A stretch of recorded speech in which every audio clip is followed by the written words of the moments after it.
பிஸ்மில்லா அல்ஹம்துலில்லாஹ் இன்னல் ஹம்துலில்லாஹ் நஹ்மதுஹு வ நஸ்தஈனுஹு மை யஹ்திஹில்லாஹு ஃபலா முதில்லஹு வ மை யுதில்லஹு ஃபலா ஹாதிய லஹு வ அஷ்ஹது அன் லா இலாஹா இல்லல்லாஹு வஹ்தஹு லா ஷரீக லஹு வ அன்ன முஹம்மதன் அப்துஹு வ ரசூலுஹு அம்மா பஅத்.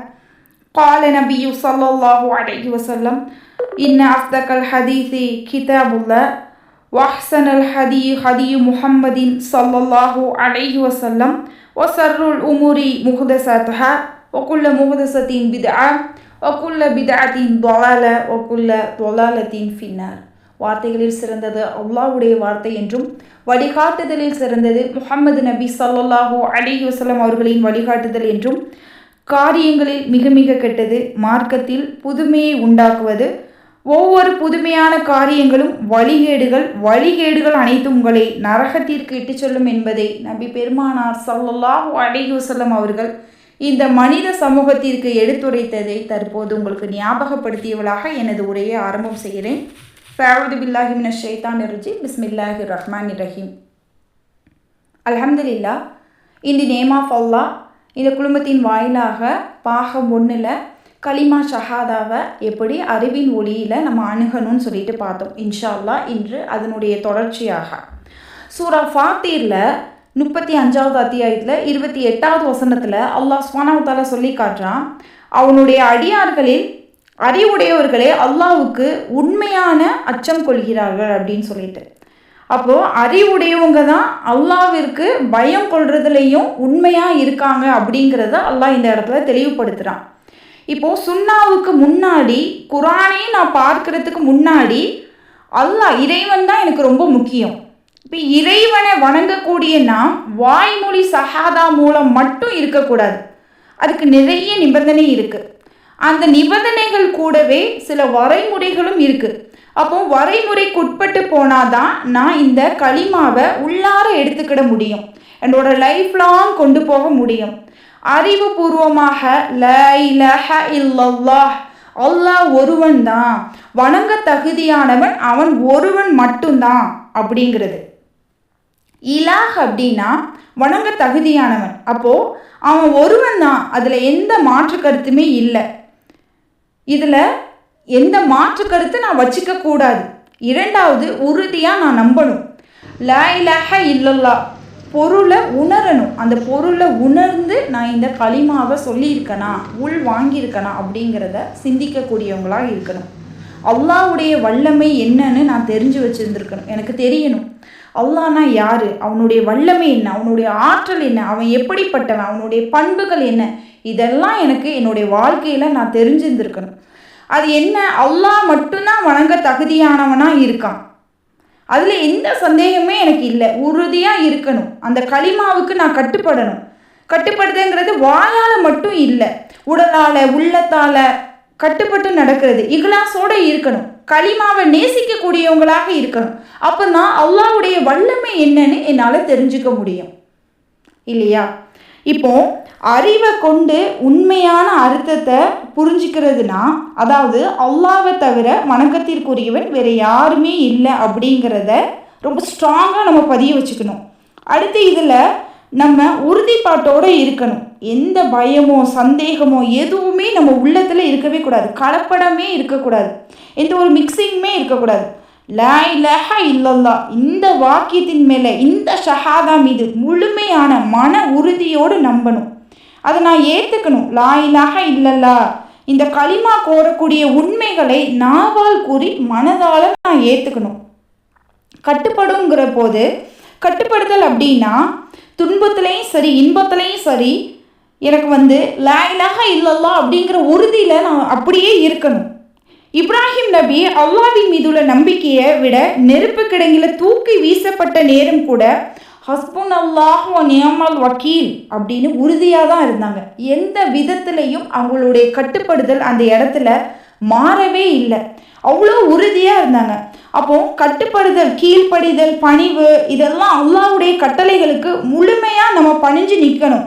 நெருப்பு கிடங்குல எவ்வளவு அந்த நெருப்பினுடைய வீரியத்திலும் ஹஸ்பண்ட் அல்லாஹ் வ நிஅமல் வக்கீல், எனக்கு அல்லாஹ்வே போதுமானவன் சொல்லிட்டு அவ்வளோ உறுதிப்பாட்டோடு இருந்தாங்க.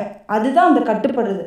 அது என்னுடைய வாழ்க்கையில் என்கிட்ட இருக்கா அப்படிங்கிறத நாம தான் என்ன செய்யணும், ஒவ்வொரு தடவையும் சிந்திக்கக்கூடியவங்களாக இருக்கணும். மனதார உண்மைத்தன்மை, மனதார உண்மையாக நான் லா இலாஹ இல்லல்லாஹ் அப்படின்னு கூறணும். அதில் சொன்ன மாதிரி எந்த விதமான கலப்படமே இருக்கக்கூடாது. நான் ரொம்ப தூய்மையாக இருக்கணும், சுத்தமாக இருக்கணும். அதில் கொஞ்சம் கூட நயவஞ்சகத்தன்மையே இருக்கக்கூடாது. என்னைய ரப்பு பார்த்துக்கிட்டு இருக்கான் அப்படிங்கிற உண்மை தன்மையோடு நான் நடந்துக்கணும். அதுதான் அந்த உண்மைத்தன்மையோடு நான் அந்த லா இலாஹ இல்லல்லாஹ்வை ஏற்றுக்கிட்டதுக்கு அர்த்தம். லா இலாஹ இல்லல்லாஹ் உண்மைப்படுத்தக்கூடியவங்களாக நான் அதில் இருக்கணும். அதுதான் இங்கே ரொம்ப முக்கியம். அடுத்து சுத்தமாக தூய்மையாக எந்தவித முகஸ்துதியும் மக்களுக்காக செய்கிறது, பிறர் பார்க்குறாங்கன்னு இல்லாமல் அனைத்து வணக்கங்களையும், தொழுகை, நோன்பு, துவான்னு எல்லாத்தையும் என்னை இவங்க பார்க்குறாங்க, என் வீட்டில் இருக்கவங்க பார்க்குறாங்க, அவங்க பார்ப்பாங்களே அந்த எண்ணத்தில் இல்லாமல் உளப்பூர்வமாக ஏன் படைச்ச ரப்பு, என்னோட ரப்பு என்ன இந்த துனியாவிற்கு என்ன நோக்கத்திற்காக படைச்சு இந்த துனியாவில் என்னை அனுப்புனானோ, என்ன அவன் சொல்கிறான், என்னை வணங்குவதற்காகவே அன்றி நான் உன்னை இந்த துனியாவுக்கு அனுப்பவே இல்லைங்கிறான். இதை உன்னை வணங்குறதுக்காக வேண்டி தான் உன்னை படைக்கவே செஞ்சேன்னு சொல்கிறான் அல்லாஹ். அப்போ அந்த நோக்கத்தில் நான் ஸ்ட்ராங்காக இருக்கேனா, ரொம்ப சுத்தமாக தூய்மையாக என்னோட வணக்க வழிபாடுகள் எல்லாத்தையும் அல்லாஹ் ஒருவனுக்கே உரித்தாக்கி இருக்கிறேனா அப்படிங்கிறத நம்ம இந்த இடத்துல ரொம்ப சிந்திக்கணும். அதே மாதிரி ரொம்ப அன்பா, ரொம்ப பக்குவமா லா இலாஹ இல்லல்லாஹ் அப்படின்னு சொல்லணும். அதனுடைய வழிமுறைகளையும் அல்லாஹ்வையும் அவனுடைய தூதரையும் முழுமையாக நேசிப்பது போன்று வேற எதையுமே நம்மளால் நேசிக்க முடியாதுன்ற அளவுக்கு லா இலாஹ இல்லல்லாஹ் இந்த கலிமாவை நாம் நேசிக்கக்கூடியவங்களாக இருக்கணும். என்னோட நேசம், என்னோட அன்பு, என்னோட பாசம் இது எல்லாமே முதல்ல யாருக்கு நான் கொடுக்கணும்னா அல்லாஹ் லா இலாஹ இல்லல்லாஹ் முஹம்மது ரசூலுல்லாஹ். ஏன்னா முஹம்மது நபி ஸல்லல்லாஹு அலைஹி வஸல்லம் தான் இறுதி தூதர் அப்படிங்கிறத நான் சாட்சி பகர்றேன். அப்போது இதை நான் நேசிக்கணும். முஹம்மது நபி ஸல்லல்லாஹு அலைஹி வஸல்லம் அவங்கள நான் நேசிக்கக்கூடியவளாக இருக்கணும். என்னுடைய வாழ்க்கையில் அவங்களுடைய சொல் செயல் அங்கீகாரத்தை பின்பற்றி நடக்கிறேன் அப்படிங்கிறத நான் சிந்திக்கிறப்போ அறிவுபூர்வமாக நான் யோசிக்கணும். இந்த இடத்துல நான் உங்களுடைய சொல் செயல் அங்கீகாரம் ஹதீஸ் ரீதியாக நான் ஒரு விஷயத்த பார்த்தேன்னா நான் என் வாழ்க்கையில் எடுத்துக்கிட்டேன், நான் அதை பின்பற்றி தான் வாழுறேன் அப்படிங்கிறப்போ உண்மையாக இருந்து நான் நேசிக்கக்கூடியவளாக இருக்கணும். உண்மையாக நேசிக்கிற மாதிரி இருக்கணும். உள்ளத்தில் உணரணும். அப்படியே லா இலாஹ இல்லல்லாஹ் முஹம்மது ரசூலுல்லாஹ் வணங்க தகுதியவன் அல்லாஹ்வை தவிர வேறு யாருமே இல்லை. வணக்கத்திற்குரியவன் அல்லாஹ் ஒருவன் மட்டும்தான். அவன் தனித்தவன், அவனுக்குன்னு இணை துணை யாருமே கிடையாது. ரப்பு மட்டும்தான். அப்படிங்கிறத எனக்கு ரொம்ப முழுமையாக நான் நேசிக்கணும். அல்லாஹ்வை நேசிக்கணும்.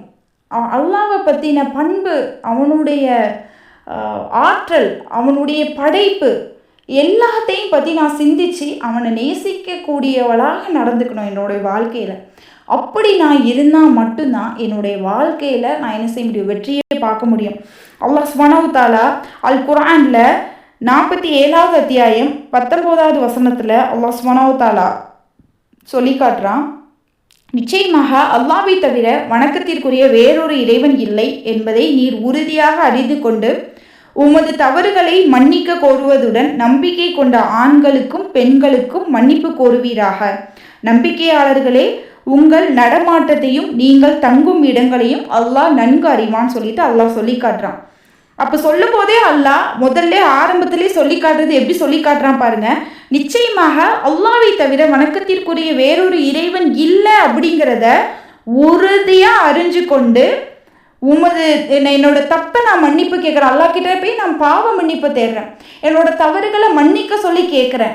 அந்த மன்னிப்பை நான் கேட்குறதுக்கு முன்னாடி என் ரப்பு கிட்ட நான் ஒரு விஷயத்தை மன்னிப்புன்னு இல்லாமல் என்னுடைய ரப்பு கிட்ட நான் எந்த ஒரு விஷயத்தையும் கேட்கறதுக்கு முன்னாடி, என்னுடைய வாழ்க்கைக்கு தேவையான எதையும் கேட்பதற்கு முன்னாடி அல்லாஹ்வை தவிர வணக்கத்திற்குரிய வேறு ஒரு இறைவன் இல்லைங்கிறதுல நான் உறுதியாக இருக்கணும். ஏன்னா எனக்கு தந்தா அல்லாஹ் மட்டும்தான் தருவான், எனக்கு செஞ்சால் என் ரப்பு மட்டும்தான் செய்வான். அவன் தடுத்துட்டா அதை யாராலையும் தர முடியாது, அவன் தர்றதை வேற யாராலையும் தடுக்க முடியாது. இதில் ரொம்ப ஸ்ட்ராங்காக இருக்கணும். இதுதான் அது அந்த அறிவுபூர்வமாக நான் அணுகக்கூடியது. சிந்திக்கணும். சிந்திச்சு இந்த இடத்துல நான் செயல்படக்கூடியவளாக இருக்கணும். சுபஹானல்லாஹ். அதே போல் நம்மளுடைய இக்லாஸ், உள தூய்மை, ஏகத்துவம் இருக்கு இல்லையா, அதில் நான் ஒரு உணர்வு நம்ம உள்ளத்தில் இருந்துகிட்டே இருக்கணும். என் ரப்பு என்னை பார்த்துட்டே இருக்கான், என் ரப்புக்காக மட்டும்தான் நான் வாழ்கிறேன், என் ரப்பை தான் நான் வணங்குறேன் அப்படிங்கிறதுல நான் உறுதியாக இருக்கிறப்போ ஒரு உணர்வு என் உள்ளத்தில் ஓடிக்கிட்டே இருக்கணும். அப்போ நம்ம இணை வைத்தலை விட்டு விலகியே இருக்கலாம்.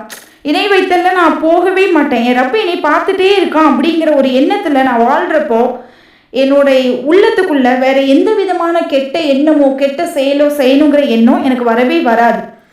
முகமது நபி ஸல்லல்லாஹு அலைஹி வஸல்லம் அவர்களை நேசிப்பதை போன்று வேறு எதுலேயும் எனக்கு நேசம் இல்லைங்கிற மாதிரியும் உணர்ந்து என்னுடைய வாழ்க்கையில் பயணிக்க ஆரம்பிக்கணும். நபி ஸல்லல்லாஹு அலைஹி வஸல்லம் அவங்களுடைய சொல் செயல் அங்கீகாரத்தை பின்பற்றுவது போல அவங்கள என்னுடைய வாழ்க்கையில் நேசத்திற்கு உரியவங்களாக ஆக்கி கொண்டு என்னுடைய வாழ்க்கையில் இன்ஷா அல்லாஹ் பயணிக்க முயற்சி செய்யணும். அப்படி நாம் பயணிக்கிறப்போ அல்ஹம்துலில்லாஹ் நம்மளுடைய வாழ்க்கையில் கிடைக்கக்கூடிய வெற்றியை போல வேறு எதுலேயுமே இன்ஷா அல்லாஹ் நம்மளுக்கு கிடைக்காது.